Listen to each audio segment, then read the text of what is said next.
கண்டுபிடிச்சிட்டியா? எனக்குள்ள இருக்கிற விசித்திரமான குணங்கள் எதுவும் உனக்கு வரலையே.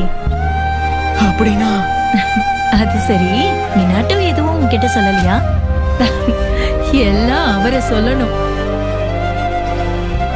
நீ கவலைய விடு, நானே சொல்றேன். நான் உன்னோட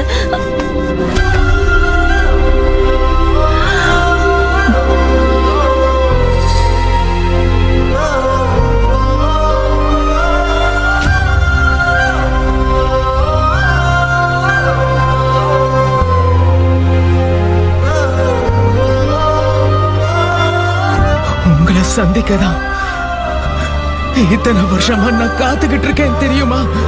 நீங்க தான் என் அம்மாவா? நீ ஏன் செல்லம் அப்படி கேக்குற? சந்தேகமே இல்ல, நீ என் மகன்தான்.